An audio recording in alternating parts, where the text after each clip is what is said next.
Cast. My name is Rod Van Blake, author of the Ancient Illumination series and Yabani Chronicles. I am joined once again by Andrea Rose Washington.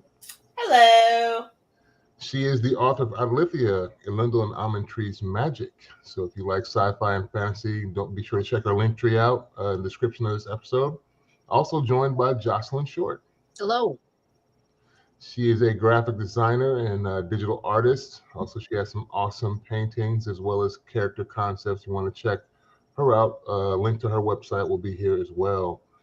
Today, we are discussing Dungeons and Dragons. Honor Among Thieves, which I was not aware was on streaming until Andrea. I didn't know either. I didn't know until like because I don't have cable. I just have streaming, Okay. and it came up and it was like now on Paramount, and I was like, what? And Yeah. then so I was like, oh, we're watching this. I turn it on today. Let's do this. I would have never. I was looking at movie times and everything yesterday because I'm like, I don't know, maybe I missed it. Maybe it's too late. But with this new information, a whole new world has been opened up to me. I'm so happy because I was waiting for it to come out so I could like buy it and watch it, and I was like, oh, it's streaming on Paramount.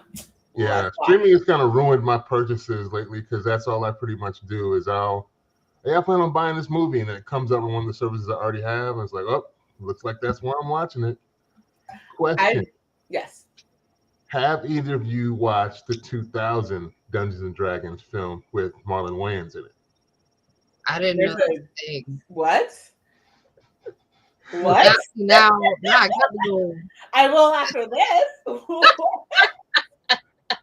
Yeah, I think in 2000 there was a movie that came out, Dungeons and Dragons with Marlon Wayans. There was a bunch of other people, but that's the main person I remember. I remember there was a light-skinned girl who played an elf in it, but I mainly remember him because he had this weird, one of those kind of like hood hats, but it looks like it's got this little weird like winter ear things that pop off to the side. And like, why? It looks so out of place in the film to me, but there we are. Marlon Wayans in the Dungeons and Dragons movie.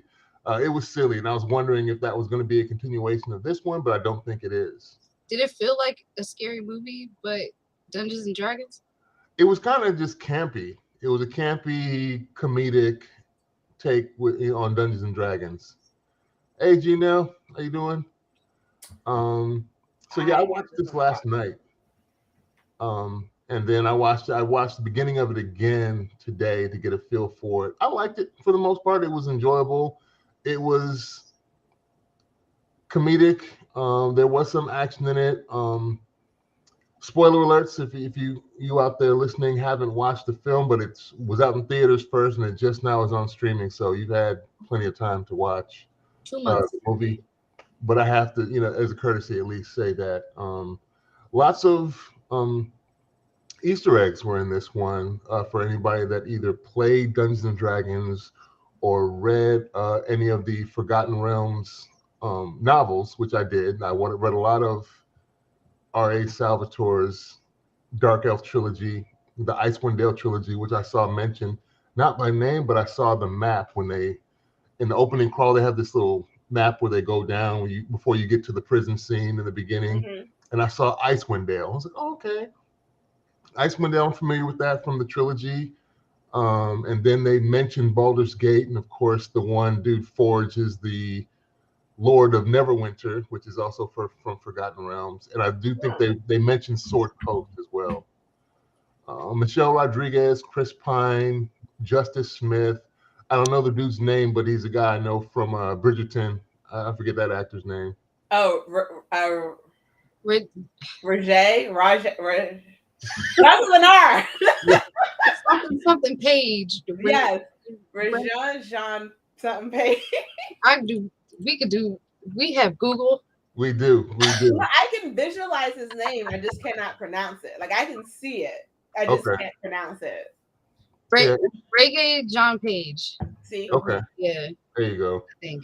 I think this was well casted, well acted for the most part. It is what it is. If you weren't here for it, I don't think you're gonna have a good time. But this wasn't a film that didn't seem to take itself too seriously. It did not at all. I like the action for what we got. I like Michelle Rodriguez in it. Her other relationship was kind of weird, but when we get to that part, I was like, I was very shocked at the cameo. yeah, I was very yeah, it was a strange cameo. oh, so he's just having fun. Okay.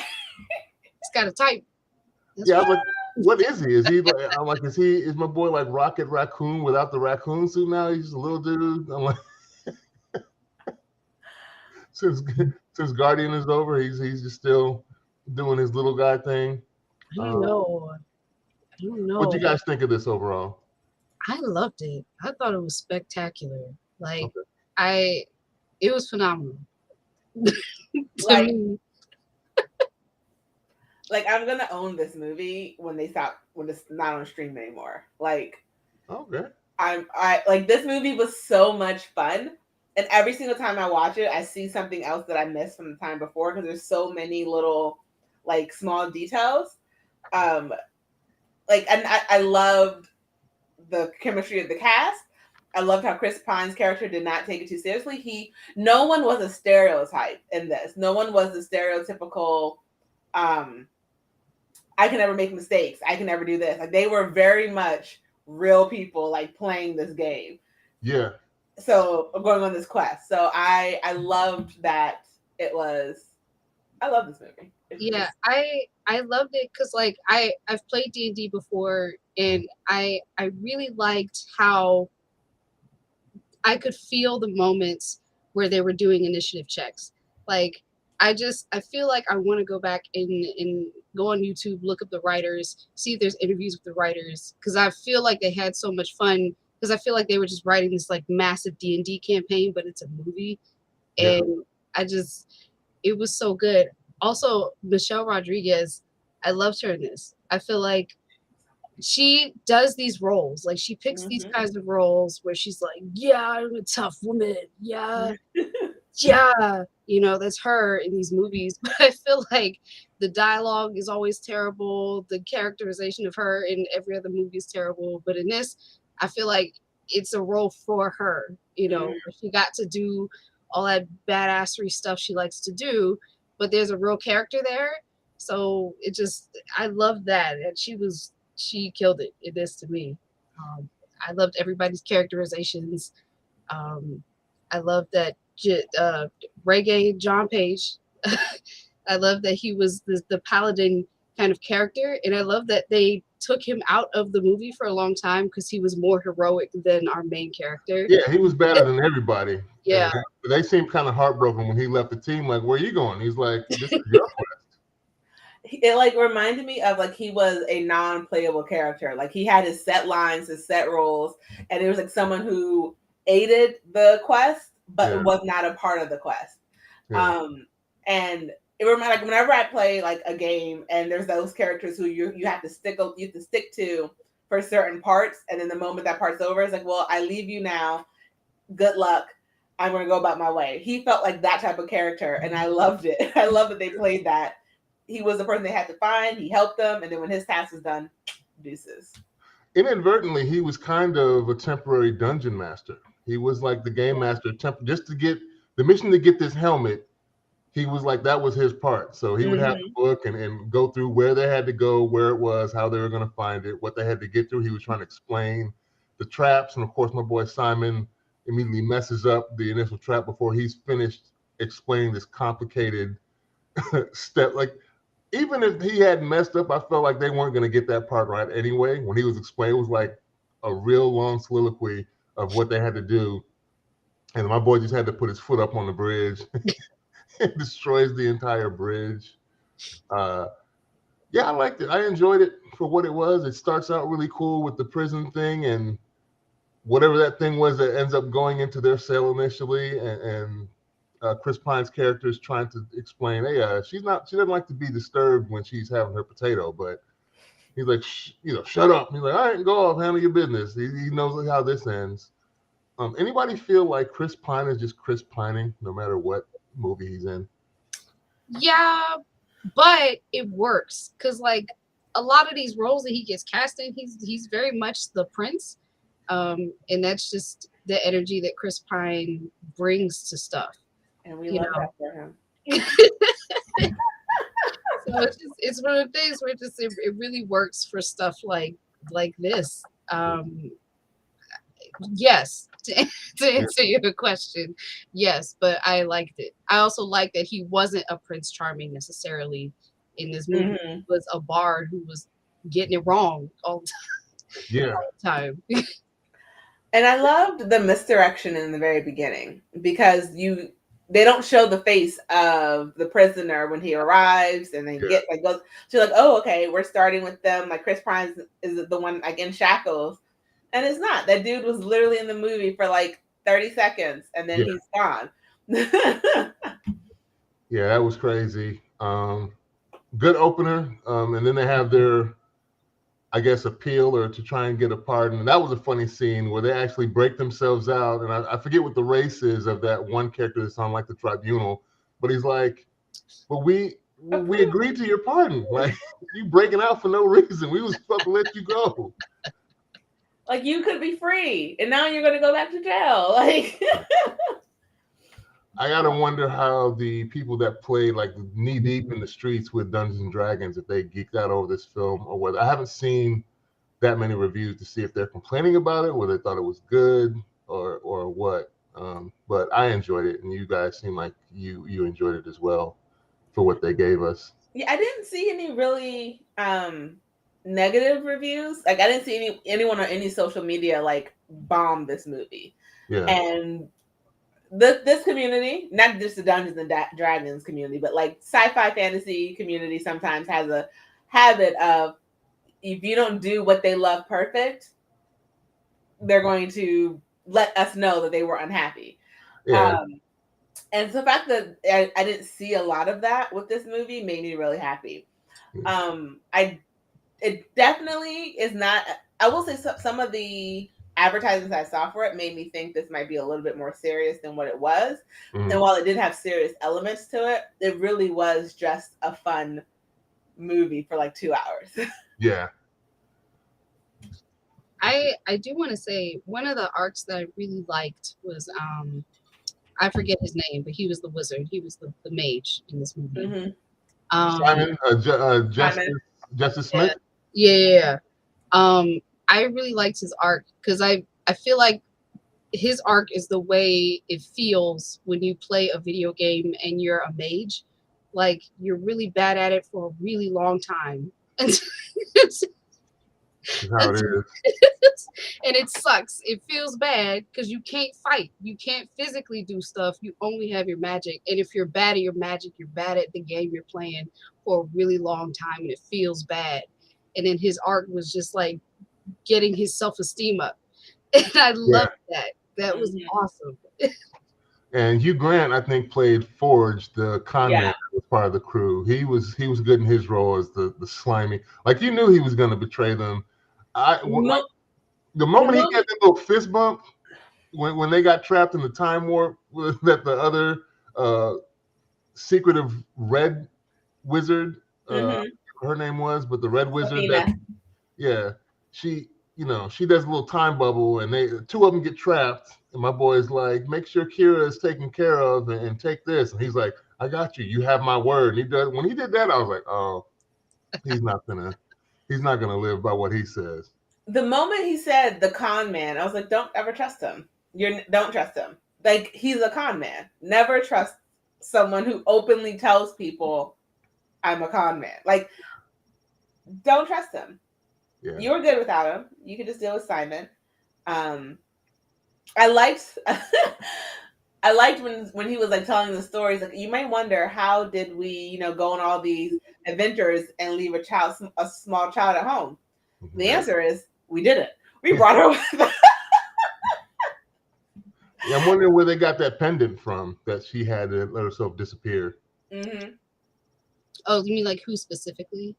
Like, where because we see them when he's going for this after we find out about him basically getting his wife killed, Kira's mother. They already had that pendant when she was little, though. You don't see where they got the pendant that she has that lets her disappear. I thought Holga gave her the pendant after the first robbery. Probably, but I don't know exactly when though. Like we see when they get everything else. We also don't see when Holga gets what she thinks of as Miramar's walking stick, which isn't a walking stick, and Simon's like, "That's a dither step, whatever the hell he called it." Yeah, A teleportation stick.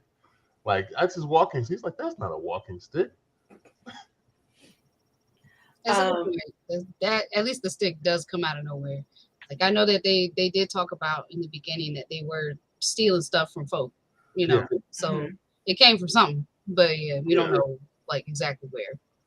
Yeah, and we don't find out till towards the end that the reason that his wife gets killed is he actually stole some treasure from the Red Wizards, and they mark their money is marked, so they know where it is. They know exactly where to go and get it. And he's like, I didn't even have the bad luck to be there when they arrived.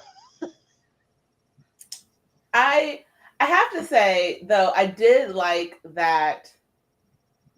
Like Chris Pine's character was both like cocky and like humble at the same time. It was like he knew their limits, but was like, I'm just gonna believe we can do this because we have no other choice but to do this.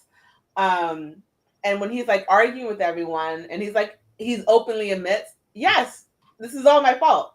I am I am keenly aware that my life is the way that it is because of my actions. Yeah. Like I have no one to blame but myself, but I'm trying to fix it. And I really like that because I sometimes having that main character always be like, I didn't do anything wrong, and then have to have that breakdown. It's just like, oh guys, this was not that. This was okay, of course we failed. Yeah. But you need to keep going, otherwise you've only failed. Like you have to keep going. It was a good spin on a bard trait, which is to increase morale. You know, by him admitting that like I'm really bad at stuff, guys. Yeah, pretty much useless the entire time. Everybody's like whooping ass, and he's just like when they escaped from Neverwinter, and he's sitting there trying to cut break his hand ties on the stairs, and Holga just whooping everybody which way, and he's just got him. Yeah. So I missed the first time I watched it and the second time I watched it, but like I just like watched a little bit this morning, today. Yeah.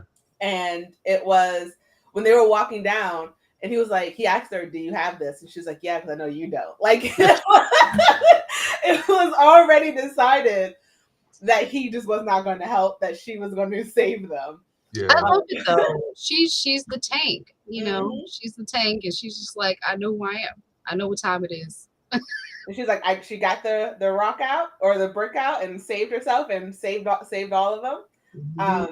But I love like it wasn't even a thought. He was like, I'm not even going to try because I know I ain't got this. But I also like how Doric, when he met her and like was explaining everything, she was like, "What's the point of you being here?" Yeah. Oh, I'm the plan. I make the plan guy. I'm the guy who makes the plan. We already know the plan. So what are you going to do? Well, if it fails, I'm going to make another one. So you're the guy who makes plans that fail? Like, I was like, oh, this is so, like, and their conversation, like, felt real. And I don't know. I loved it. I love that. Every little interaction. That's always a bad time. And that's a real life situation, too. You know, street people that have, hey, let's go rob this or go steal this. And like, haven't you been caught so many times? You need a different like way of doing things. Like, hey, I got a lick we can hit. Like, nah, homie. I'm like, nah, man, just come on. Yeah, this is the wrong move, and you've proven that time and time again. At some point, you got to get a new path in life. I guess he hasn't learned because he's just determined to bring his wife back and reunite with Kira. But my boy Forge set himself up something proper, didn't he? Forge was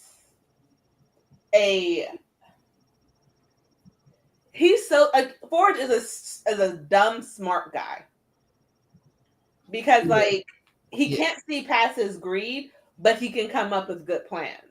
And it's like, do you realize what you're doing? Like, you're aiding someone in taking over an entire city, but eventually they're going to want more and more power.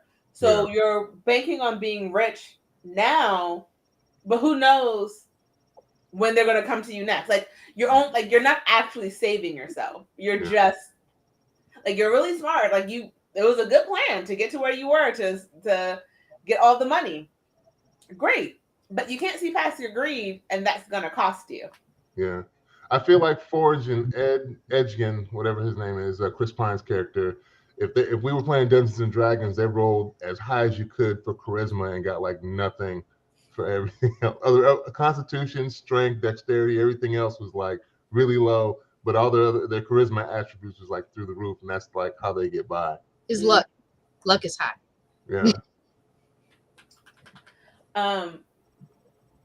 I did like the scene when they were talking to the dead, and we kept getting little snapshots of like past events that kept happening. Yeah. And then they get to that one guy, and he's like, "Oh, I woke up the day of the battle, and then I just slipped on the rock."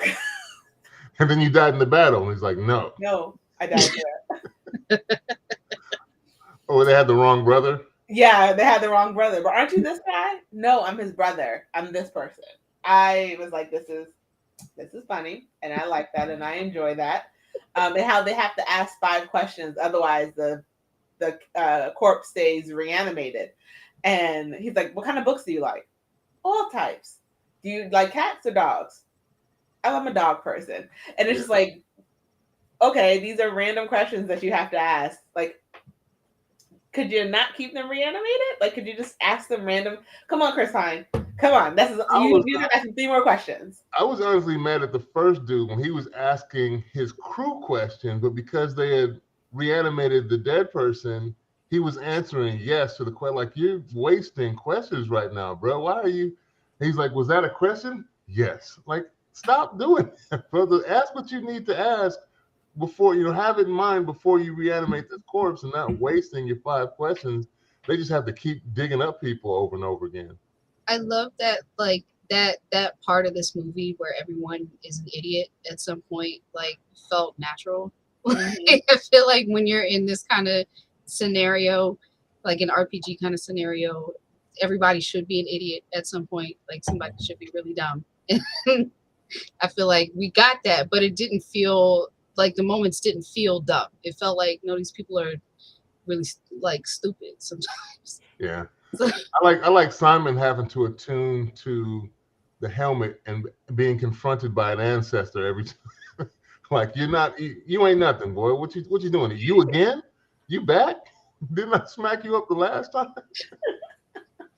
And it was only until he had to take ownership of his status instead of letting someone else tell him what he was and just proclaim it and then fight back that he actually was able to attune to the helmet. It's kind of a cool. Proud of him. I know. Why did you give that helmet up? Like, I was confused as to why he gave the helmet up after getting in and out of the treasure room or whatever. Yeah, I thought he would keep it. Like, because anything around you wouldn't work.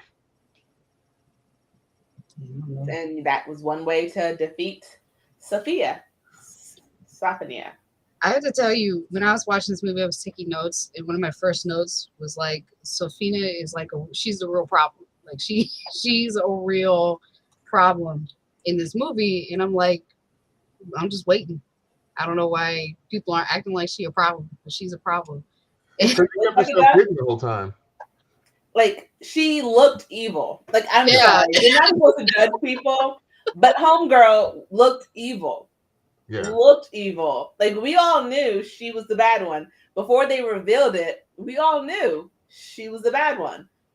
Yes. I'm sorry to judge you, but you look evil. Yeah, like, also, I don't know if y'all play Dragon Age Inquisition or any of the Dragon Age games. Yeah. I used to. This movie made me want to go back and play Inquisition all over again. Just especially with like Sophina and like the whole thing with the red the red wizards. Yeah.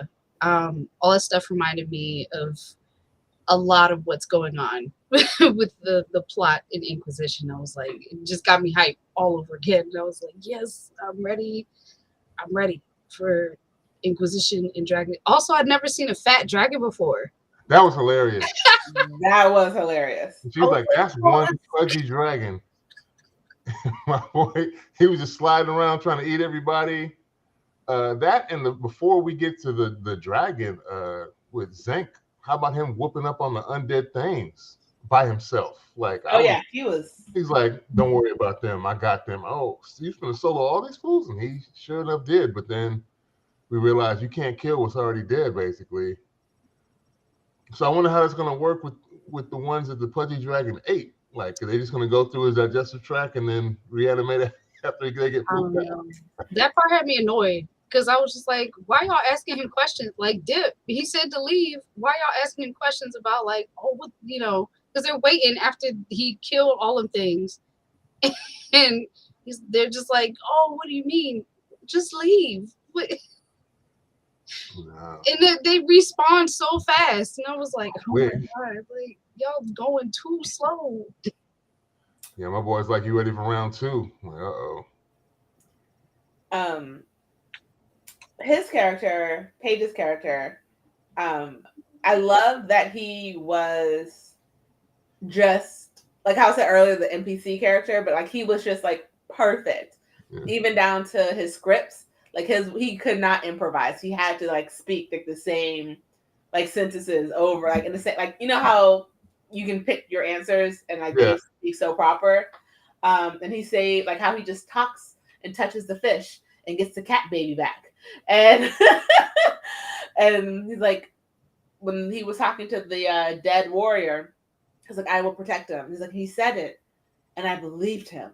And it was just like the way he has that like power over everyone. And it's like, dude, but like, I can't actually feel like I'm ever having a real conversation with you because I feel like all of your answers are pre-scripted.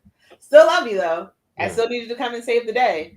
But I think it was Chris Pine's character who's like, he's a horrible conversationalist. Yeah. Can somebody else come ride next to this dude and talk to him? He also couldn't. He was like Drax from Guardians because he didn't get metaphors. Yeah. He was very confused by Mary. Like, no, you got to speak to him straight out. You can't have any metaphors or analogies. He's not going to get them. He's going to get everything misconstrued. He's like, it sounds lovely. It is not. That was sarcasm. Also, the part when they were on the beach and he walks off. That part cracked me up. In a straight line? Yes. He's like, is he going to go around the rock? Nope. Straight over it. He's straight in the line. He's just. Yep. Because I was waiting. I was like, what are they going to do? I literally thought what was going to happen was that they were just going to have him walk into the rock and then like stay walking into the rock. Like that would have been hilarious. That would have been a true NPC moment right there. Yeah. Like just moving. And I was like, hey, turn, dude, turn. Make a left. Just make a left. Like, oh man, he's stuck in the geometry, stuck in the math. Oh my god. Yeah, so this was like a fantasy heist film on multiple levels. Mm-hmm. A team kind of get together, the camaraderie of everything. Did you guess what was going to happen in the end with the tablet? Did you know? He was getting the whole thing was to get this tablet back to get his wife back. The entire time, that's all he's been talking about. To prove to Kira that what he wanted wasn't money, but to basically get their family back. So, I'll say this. I never expected him to bring back his wife. Okay.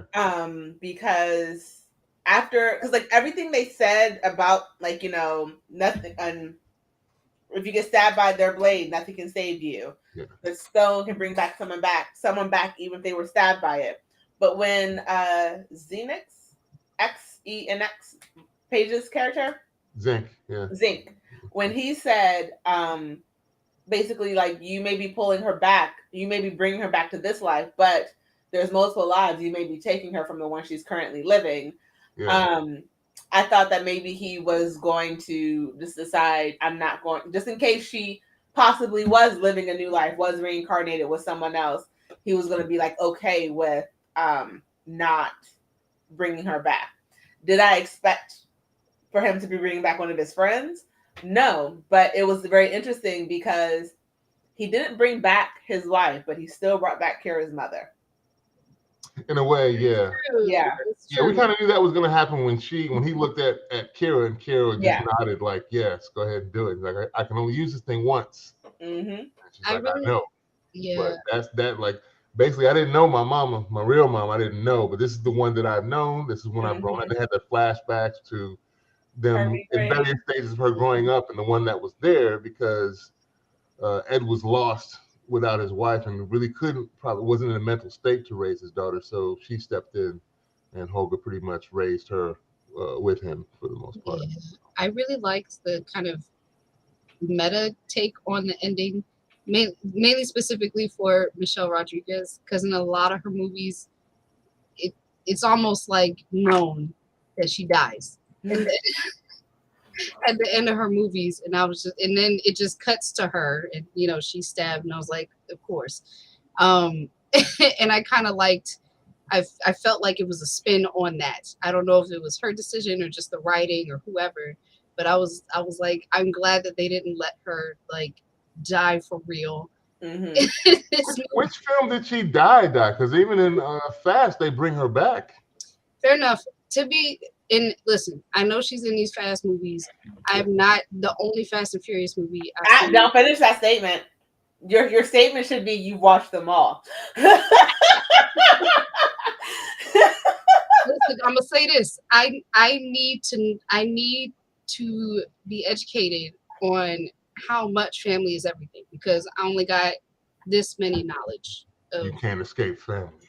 So, and you'll never guess. You'll never guess which one it is. But we're gonna talk offline. As Bruce Lee would say, you have offended your family and you have offended the Shaolin Temple. I'm ready to be educated. Listen, I know these movies is nonsense and I'm ready for it. It just hasn't happened. Offline. We'll talk about this offline. Back to Dungeons and Dragons. Yeah, okay, I'm sorry. But Resident Evil. She does die in Resident Evil. She keeps dying in Resident Evil. Like every single time they bring her back, she dies. Yep. That's the most prominent example that's in my mind. But I feel like every movie I've seen her in she's this character, only much more poorly written, and then she sacrifices herself so the rest of the group can go on. Yeah, they just had her she was the ass whooping machine the entire film. Every scene that they had conflicts in, and multiple people. It wasn't like she was having all these one-on-ones. She's beating the brakes off of 2 and 3 and 4 people simultaneously where everybody's doing what they do. What do you guys think of Doric, the shapeshifter, when she finally got love her? So cool. I love that she was just cool. She didn't really have flaws for real, except that she didn't like humans. And I was like, that's justified. We suck sometimes. I was like, I'm not mad at you, she was dope. I loved everyone's abilities, like the use of everyone's abilities in this movie, but I really liked how they used her shape-shifting. I felt like it was really smart. Yeah, it was crazy when she went in there to spy on them to find out, how the vault, and of course, oh girl just knew she was there, even though she was like a dragonfly up on the light fixture or whatever. And she screams. I was like, this is getting crazy. And that chase scene was hilarious. And she just started changing into different, like a mouse. And that was crazy. She was then a hawk, and then she was like a little ostrich thingy. Yeah. And turned into a deer. Speaking of the shape-shifting, the VFX in this movie were so good. I felt like they were top tier. Like nothing felt unbelievable to me. I was like, this is great. Y'all really nailing it. Yeah. Overall, I enjoyed it. The action was good. The VFX were very good. The story was pretty good. It wasn't top notch, but I mean, it's Dungeons and Dragons. I don't know what people are going to expect from this, but it was in line with people that play RPGs. I think if you follow that, this you could vibe with. What were you going to say, Andrea? I do like that at the end. It's like his daughter, how he always used his daughter, like his daughter was always a part of all the heists. Yeah. And then she was also a part of this one. And then the way they set up the end to make you think that he sent his daughter away and was like, stay hidden, be safe, don't let anyone find you. And then like all of that was a total fake out. And then his daughter is the one who saved the day. And it's just like, yeah, she had to be, we had to make you think this so she could put this cuff on your wrist. And I will say I did like the scene where Dork went full Hulk on. Yes. Yes. Oh yeah, she just started mashing her. She was like, You reached her hand up, like, nope, you're staying down. Yeah, puny god, almost. Yeah. Yeah. And like threw her into the bricks. And it's just like, you see the owlbear do this, but like this is still a human girl, like, or not human girl, but there's still like a girl shape shifting back into this, and it's just like, okay, you did Hulk out for a moment, and you're angry. You have a right to be angry. They were killing your people. I'm glad you got your revenge. It was very satisfying. I hate in most movies where like the villain has been very villainous, but their treatment, of like how they die or whatever is not equal to their villainy. And I felt like she needed her ass beat. She did.